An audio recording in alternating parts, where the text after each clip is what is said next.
4. I'm going to do this real quick.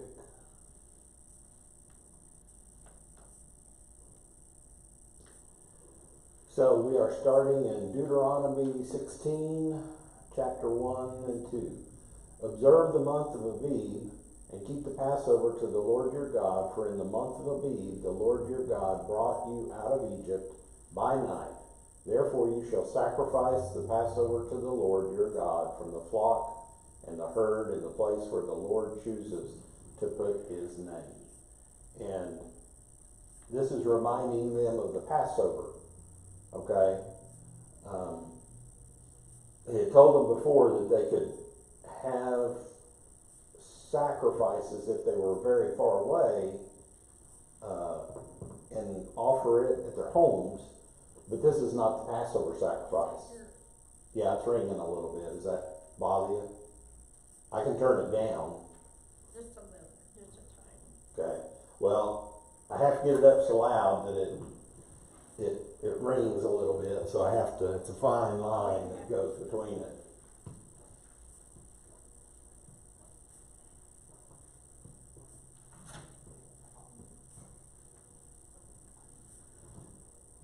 When it's ringing, I know it's working, okay? Oh. Is that too much? Is that okay? That's fine. That's okay. It may be worse once I get up here because No, that's fine. it does change. I don't hear that. Does change a little bit depending on where you're, because I can hear it too, because I hear it from right here.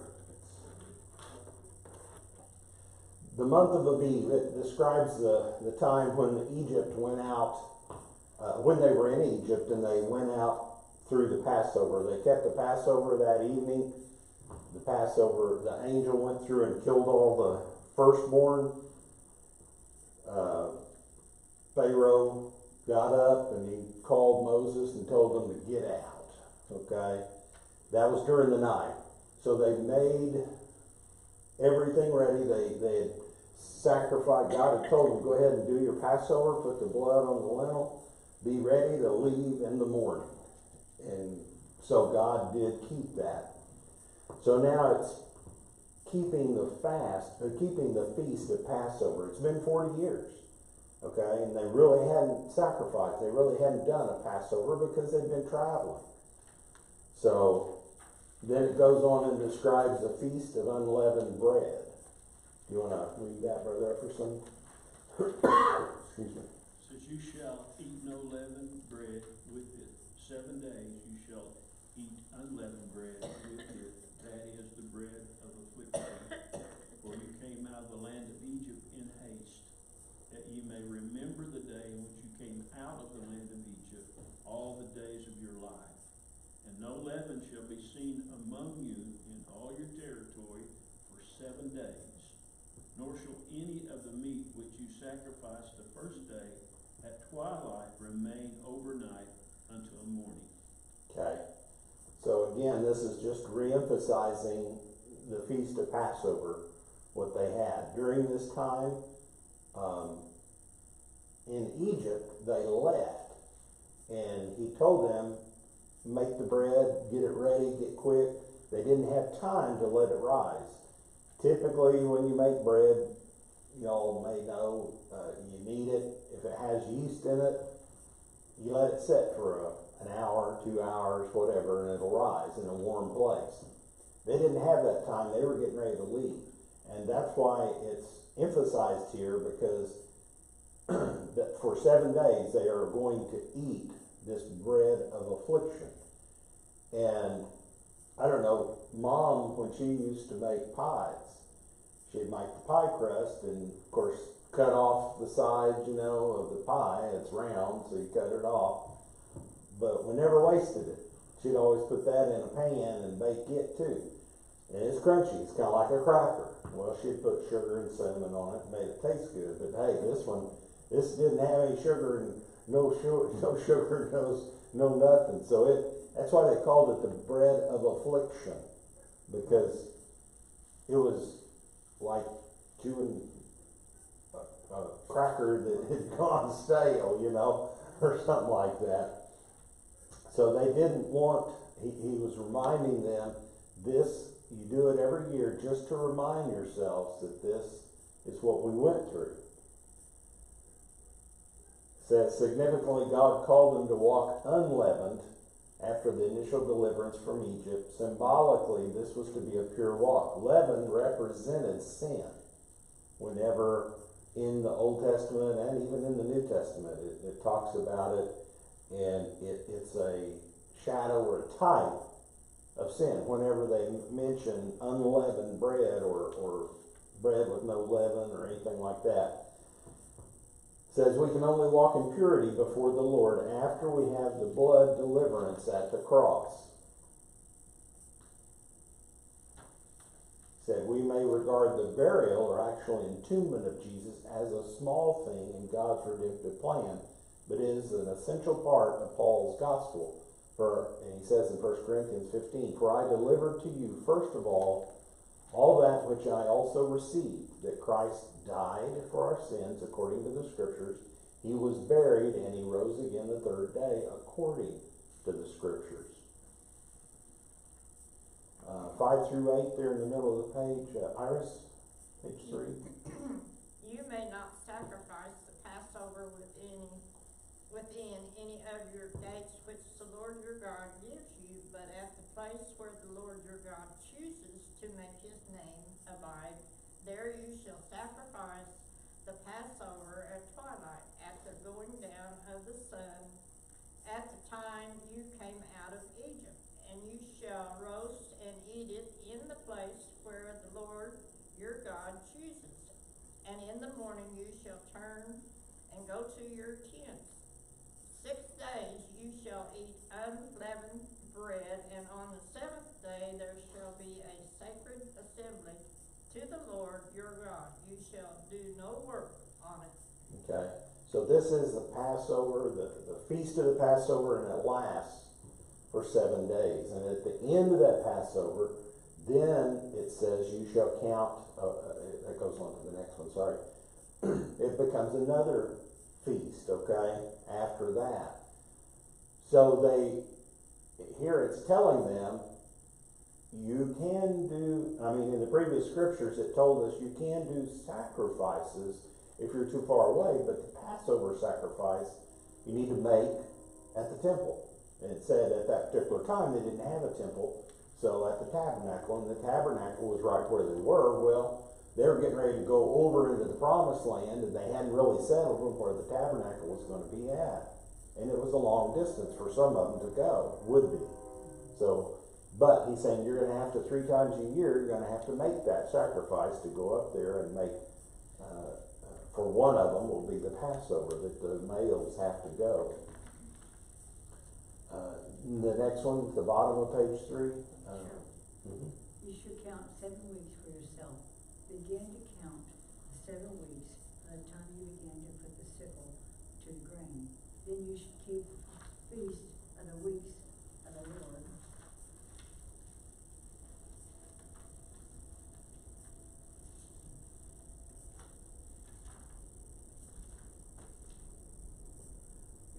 Your God with a tribute of free will, offering from your hand, which you shall give as the Lord your God blesses you.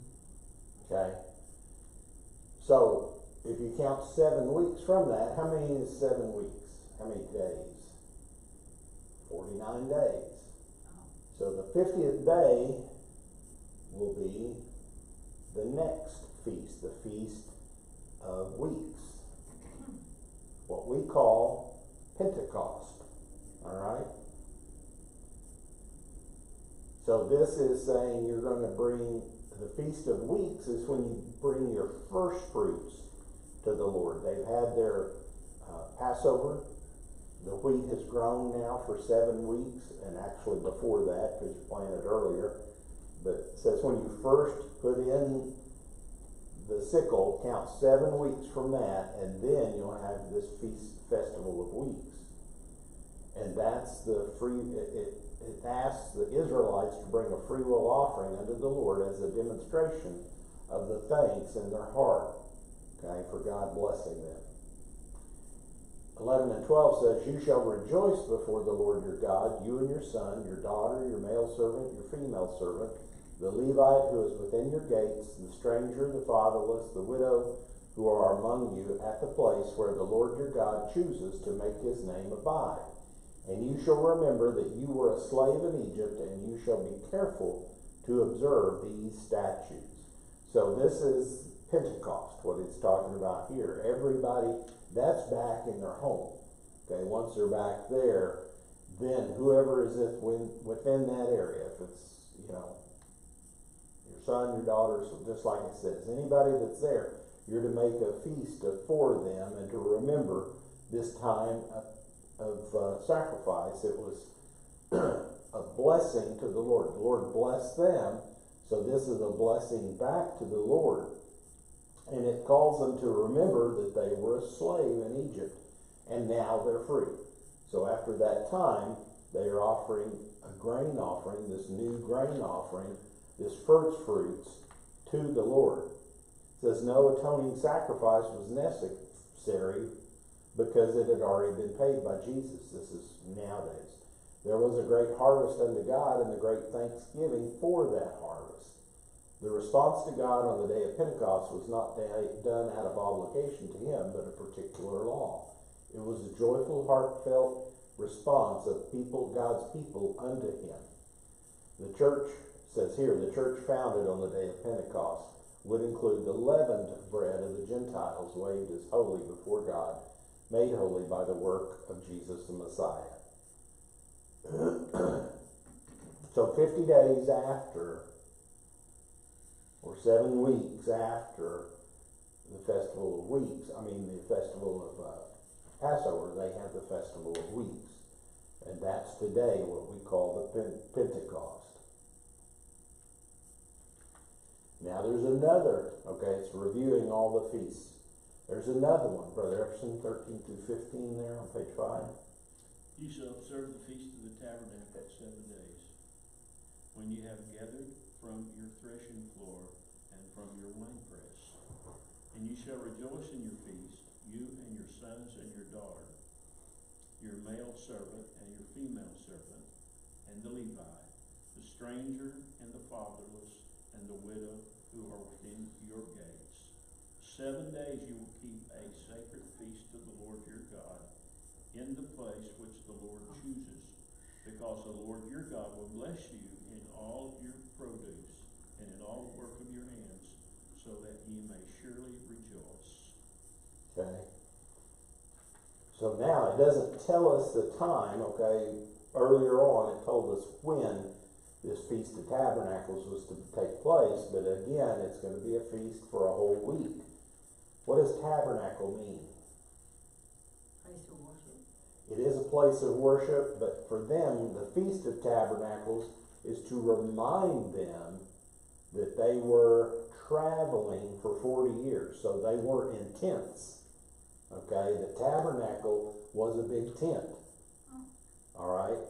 So that's why they are remembering again this time that they were traveling, and the main thing that they're trying to get across, at least in my opinion, is that they wouldn't make any golden images or anything like that. They would sacrifice to the Lord only. And they followed after what they were, but to remind them of the rebellion that they had. They could have been there in a year or less than 2 years for sure, but they had to spend the time wandering in the wilderness for 40 years. In Leviticus back it says, on the first day there should be a Sabbath of rest, and on the 8th day, which is 7 days, 7 days in between, a Sabbath of rest. So the Feast of Tabernacles was between 2 times that they were supposed to rest. It says, prophetically, the Feast of Tabernacles speaks of the millennial rest of comfort of God for Israel and all of God's people. It is about peace and rest from the beginning to the end. Tabernacles is specifically said to be celebrated during the millennium in Zechariah, it tells us. So in Revelation when it says New Jerusalem is gonna be set up, or not New Jerusalem, but people will flow unto Jerusalem, that may be when the time, during the 1,000-year reign, when everybody comes to Jerusalem, and we may all be in tents, who knows? That's the time period. After the millennial reign, there's gonna be a new heaven and a new earth, and we'll find out what happens then. Okay. 16 and 17. Iris, can I read that? 3 times a year all your males shall appear before the Lord your God in the place which he chooses, at the feast of unleavened bread, at the feast of weeks, and at the feast of tabernacles, and they shall not appear before the Lord empty-handed. Every man shall give as he is able, according to the blessing of the Lord your God, which he has given you. Okay. Now, the Feast of Unleavened Bread, again, that's just a different name for the Feast of the Passover. It signifies those 7 days, so same time period. But here's where it tells them that the males need to appear these 3 times during the year. And here, I don't quite understand that, but it says 4 actually counting the Feast of Unleavened Bread as a separate feast. Well, the bread of Passover, the Passover feast is the first of it, and I think the last part of that week is the Feast of Unleavened Bread. So it's during that time. So they're going to stay there, evidently, in Jerusalem for that week, or wherever the temple is, the tabernacle is at that particular time, is what he's saying. And then it also mentions, it doesn't mention these other feasts, the trumpets, the first fruits, and the Day of Atonement. But these are all of them. There's 7 total, is that right? 7. Some of them, the first 4, I guess, will be in the spring, and the last 3 are in the fall. It's the harvest time that has. It says Jesus was obedient to this commandment. We can see in Luke 2 and 41 and John 7, 2 and 10. Bertha, excuse me. You're reading on page 7, 18 through 20. You shall appoint judges and officers in all your gates, which the Lord your God gives you, according to your tribes, and they shall judge the people which judgment. You shall not prevent justice. You shall not show partiality, nor take a bribe, for a bribe blinds the eyes of the wise and twists the words of the righteous. You shall follow what is altogether just, that you may live and inherit the land which the Lord your God is giving you. Okay.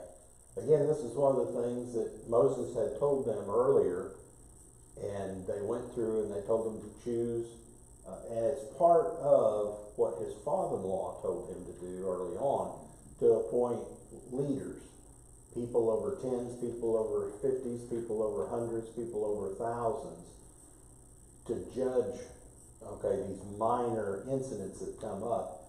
These are actually what becomes, in this time, after 40 years and getting ready to crash in, these people are going to be separated. The 12 tribes are not, they're in different areas, okay? So, and each of the areas, those may have been in a very close group people. Well, now they're going to be separated out. He's telling them you're going to have to appoint judges in your place, wherever the town that you create, wherever that is. And to do that, you need, in our vernacular, it'd be policemen and judges, okay, to take care of this business, and they would sit at the gates of the city. Now, why would they sit at the gates of the city? Why would they what? Why would they sit? The judges and the rulers always sit at the gates of the city. Well, so nobody can. They knew what was going in and going out. A gate of a city is a gate, okay? they keep them out so they know what's coming in, they know what's going out.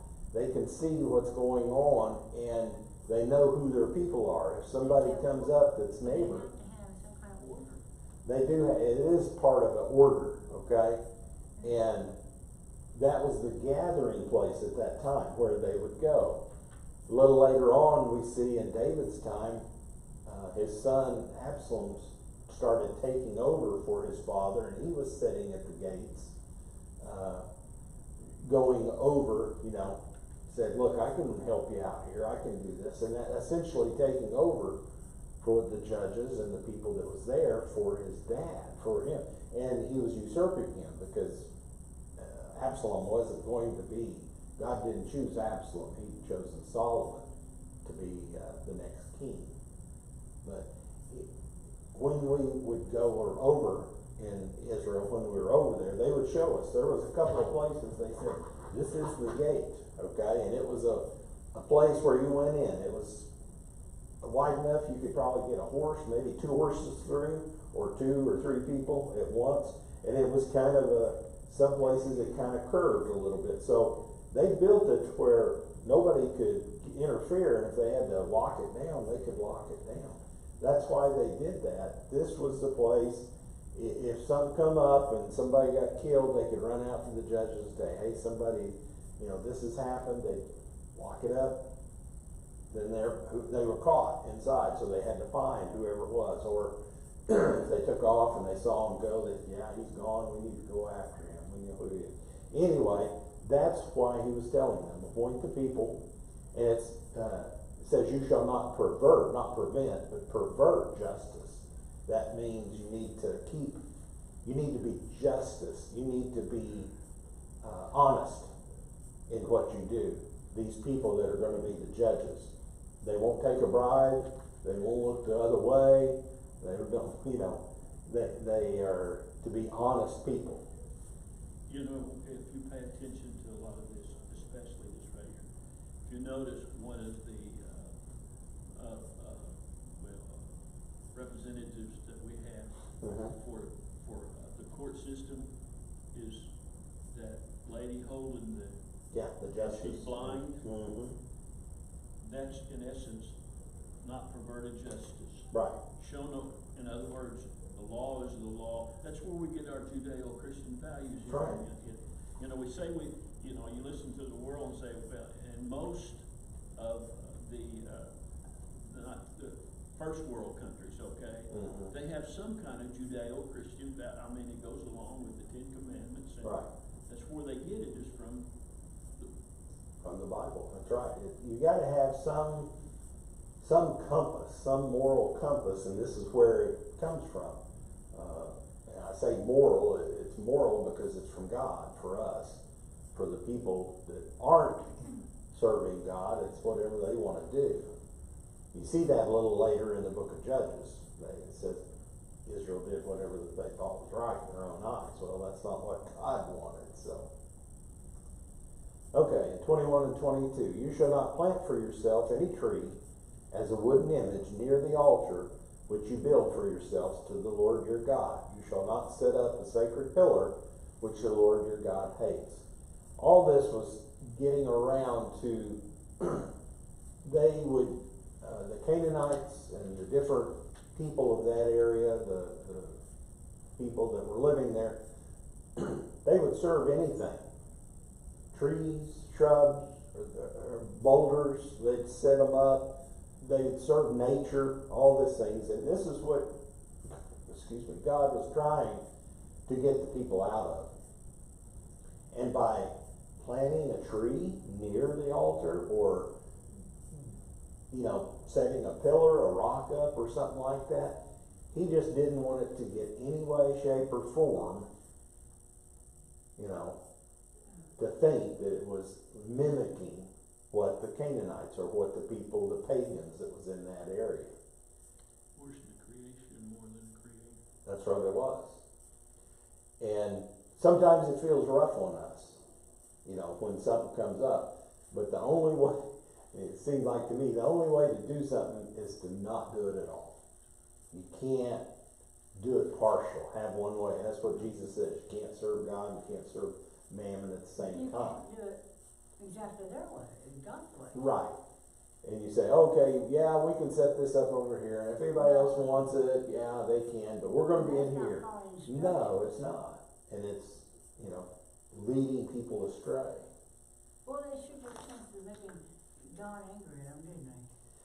Yeah, but they're facing 400 years. They were 400 years in the Egyptians, and that's what the Egyptians did, and now they've come up here, and these people are doing just as bad or worse than what the Egyptians, so he's trying to break that from them. You got 400 plus years that they're trying to whip out of them, if you want to say it that way. Okay, Deuteronomy, we continue on in 17, verses 1 through 5 is against religious offenses. You shall not sacrifice to the Lord your God a bull or a sheep which has any blemish or defect, for that is an abomination to the Lord your God. If there is found among you within any of your gates which the Lord your God gives you, a man or a woman who has been wicked in the sight of the Lord your God in transgressing his covenant, who has gone and served other gods and worshipped them, either the sun or the moon or any of the host of heaven, which I have not commanded, and it is told you, and you hear of it, then you shall inquire diligently. And if it is indeed true and certain that such an abomination has been committed in Israel, then you shall bring out to your gates that man or woman who has committed that wicked thing, and shall stone to death that man or woman with stones. Okay? So here they're bringing them outside the gate. That's where the judges are. And as it goes through in just a little bit, it'll tell them it's not just one witness. You have to have multiple witnesses, true witnesses that are, going to say this. Again, trying to stamp out any little infestation of sin that comes in. It's just like the leaven. There's a little leaven in the bread at all, the yeast is going to make it rise. That's why, I don't know, yeah, we saw that in ours, when they were going and sweeping the house, going through the whole house, looking for any piece of leaven during getting ready for the Passover. That whole week, they cleaned and cleaned and cleaned to get rid of any leaven that might be out there. So this is, first of all, the first part of it talks about any blemish or any defect in the animals. Whatever sacrifice they're going to do, tells them to bring the best. That's what Moses told them earlier on. Bring the best. I don't want something that's damaged. He said that's if you know it's damaged, then that's on you. There's a joke that goes on and says that a farmer whose cow gave birth to twins, and he said he would give one of the calves to God. He didn't decide which one to give to God until one day one of the calves died, and he went in and told his wife, guess what? God's calf died today. Well, that's not really too good.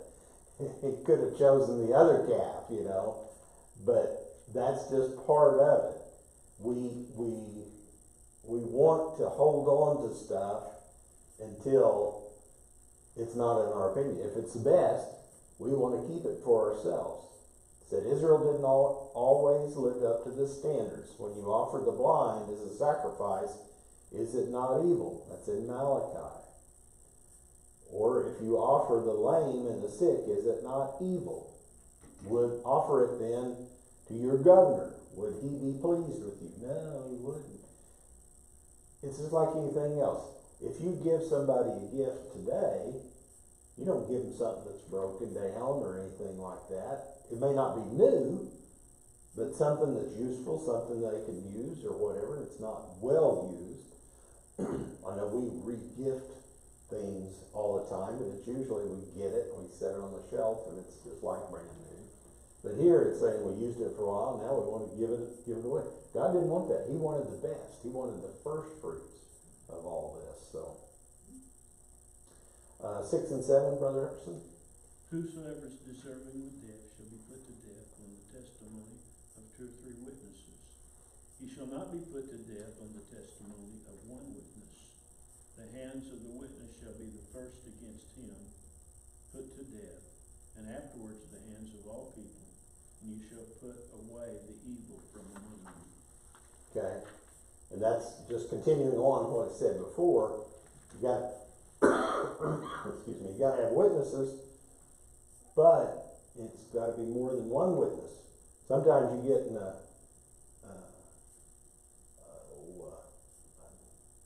your neighbor, you say it that way, you and your neighbor have a disagreement, and if you go to somebody to try to get their opinion of it, each person has their side of the story. Okay, well, the judge, that's what they do. They listen to both sides of the story and they make a decision. Well, in this particular case, it has to be more than two people, has to agree. That even happens today. You can't have, in our legal system, sometimes they do rely on one witness, but they have to have positive proof, and that's where they get messed up sometimes, but it says it has to be two or three. And in this case, back in their times, the witnesses are the first ones to throw the first stones. Okay? So you have to be willing to enforce what God said. That's just what Jesus told them. Let the first one cast the first stone. Okay? Of course, none of them did it because they couldn't, they were just as guilty as anybody else serving that. 1 Timothy 5:19 does not say except from 2 or 3 gossips. It says except for 2 or 3 witnesses. If a matter is false, it does not become true because many people hear it or the many people repeat it.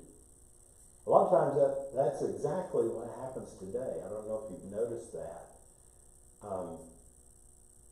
If something is said, especially on the social media today, people take that as gospel. Well, that's maybe somebody's opinion, that may be somebody's, it's not true. Maybe they heard it, but it wasn't the right person. Who knows what it was? But that's where, you have to be diligent about it and not be a gossip, but be a witness unto that.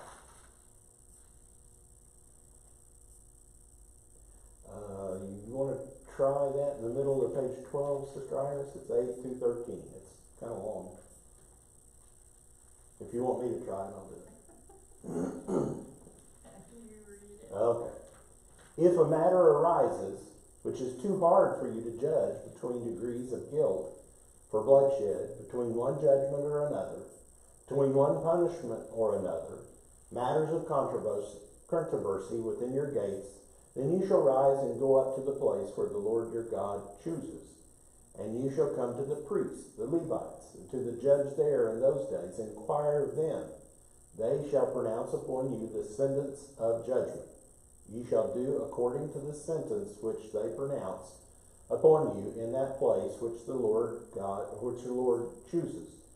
And you shall be careful to do according to all that they order you, according to the sentence of the law in which they instruct you, according to the judgments which they tell you, you shall do.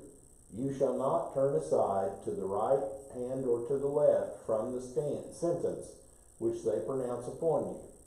Now the man who acts presumptuously and will not heed the priest who stands to minister there before the Lord your God or the judge, that man shall die. So you shall put away the evil from Israel, and the people shall hear and fear and no longer act presumptuously. Okay? Presumptuously means basically without a witness. You're doing it on impulse, you're doing it on feelings. That you can't do that. You gotta have witnesses, you gotta go through the law, whichever pronounces this. The first part of it, if you're in your city and it's a pretty hard justice, you can take it to the Levites. Okay? A little later on, what happened is the Levites and the judges joined together and became the Sanhedrin. What we know later in Jesus' days as the Sanhedrin. They were the ones that knew the law. Okay? So the Levites knew the law, but the judges also had to know the law. So that's kind of where we get the difference between the Pharisees and the Sadducees in the Sanhedrin court. One side was more from the Levite side. One side's more from the judicial side or the judge's side.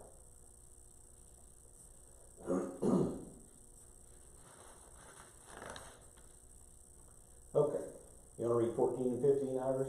It's in page 13. When you come to the land which the Lord your God is giving you, and possesses it, and dwell in it, and say, I will set a king over me like all the nations that are around me. You shall surely set a king over you whom the Lord your God chooses. One from among your brethren you shall set as king over you. You may not set a foreigner over you who is not your brother. All right. This is about 400 years before they had a king. This is not saying that God wanted them to have a king. But he knew ahead of time that they were going to be like everybody else around them. Everybody else around them had kings. They had leaders. Okay? Before that, they had the judges, and then a little later on, they had the prophets that led them.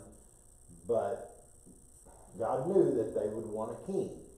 Here he's already setting it up that if you have a king, it's got to be one of the Israelites, one of the people. You can't have somebody else. That's a foreshadowing of what happened a little later with Solomon. Okay? Solomon was an Israelite, but what did he do? He married 700 different wives and had 300 concubines, and that was to get agreements with all the nations around him, and then he allowed his harem, all that almost 1,000 people, women, to influence him. They had all kinds of idols set up and all that because that was the way they were used to doing it. So even though Solomon was, and they continued on to be part of Israel, he knew that would, you need to be sure that way. If it went to somebody else, not an Israelite, serving, being his king, they surely wouldn't keep it. They knew that. God told them, you're not going to be able to. You have to have somebody that's going to serve God, serve the one and only God. Before that, before the king, they were a theocracy. That's right, relying on God. And they relied on God. But when they began to choose kings, they became more secular. That's right. And the king was no longer, David was a man after God, but then you go down through the lineage. Mm-hmm. Some of them came, some of them were good kings, some of them were, and nowadays, leaders the same way. I mean, we go secular. Right. And, we don't have a theocracy. No, there's no nation, that's doing a theocracy now. That's just not there. So this was even before the time. It's not saying God wanted them to have a king. He actually didn't want them to have a king. He wanted them to rely upon him, but he knew that they would ask. It says it's a debatable issue, but consider that Israel's history without a king was not a period of national glory, and that's true too. The book of Judges, like I said before, they did right what was in their own eyes. They didn't do what God wanted them to do. They would do whatever they were wanting to. And it was not all of Israel. The book of Judges is kind of more area-wise. It didn't really talk about the whole country of Israel.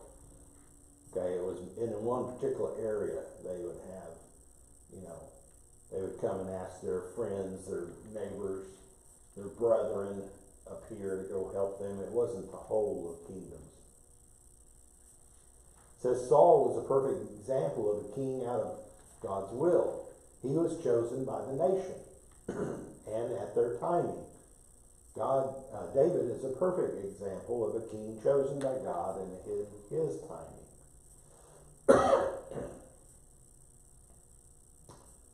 Bertha, you want to read 16 and 17? But he shall not multiply horses for himself, nor cause the people to return to Egypt to multiply horses. For the Lord has said to you, you shall not return that way again, neither shall he multiply wives for himself, lest his heart turn away, nor shall he greatly multiply silver and gold for himself. Okay? And that's just leading up to what I was saying earlier. You get to be the big boy, you get thinking in your head. You can do anything you want. Solomon did all of it. He did all those things. He had thousands of horses and that underneath his temple, I can't remember what it says. It may say in here. One of the commentaries it did say it's like 10,000 horse stable underneath it. It was huge. Well, what does that mean? If I got 10,000 horses, it's just like somebody today. If I had 100 cars, you're like, you got more money than you know what to do with, don't you? Because people, that's what they do. They just got time to spend money. That's all it is. And then again, it goes back to Solomon's 700 wives and 300 concubines. Having a bunch of wives doesn't really, yeah, it looks good in your quote eyes, I guess, to them, but just think, 700 wives, I wonder how many kids he had. One each would be too many. Okay, 18 and 20. Also it shall be, when he sits on the throne of his kingdom, that he shall write for himself a copy of this law in a book from the one before the priests, the Levites.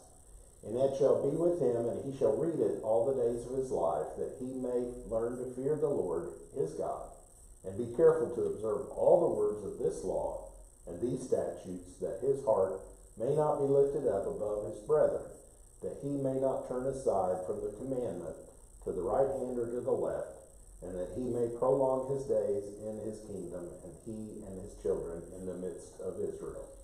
And we see that that was kind of what happened. It says, now I don't know if this is what actually happened, but what it says here, the king should write in his hand the law. So, what happens when you write something down? When I was in school, I took notes. Some people, they had little recorders, or they didn't even have a recorder, they just listened. I had to have notes. If I wrote something down, I was more likely to remember what was in that. Even if I read the book and read that passage, writing it down, summarizing what the teacher was saying, in my own words, kind of set it in my own mind. And that's what God is telling them here that they should do. That the kings need to do this and they need to review it. Well, if this is what kings need to do, we need to do it too. We need to keep it fresh. We need to read the Bible each and every day. I guarantee you, you read through it. If you read through the Bible more than one time, even if it's 100 times, you'll still find something new and fresh each and every time you read through it. Because it seems like to me something, I didn't even know that was there. But I think that's It's how it's living. intended to. I know it's been around for 2,000, but it's the living Word of God. Mm-hmm. And if anybody really gets into it, they realize it's the living Word of God. Right. That's how, when I think it was Jeremiah, when he read the book and he started crying, because he's like, we are so out of whack, with what God wanted. We just can't even think of what God wanted us to do. They were so far out. So when they didn't read, when they had this time, that's why, as it developed, as it came down time in the synagogue, they would read the Bible, read the Word to the people. Okay, because it wasn't out there. Not everybody had the Word. They just had certain places. As we saw in David, when we was watching David, the king had a library and he had the scribes, and they were the ones that had it. That was it. Nobody else could even go in there. So it's hard for us to fathom because we have so much paper and so much things written down for us that nobody would have this option. But that, back then, they didn't.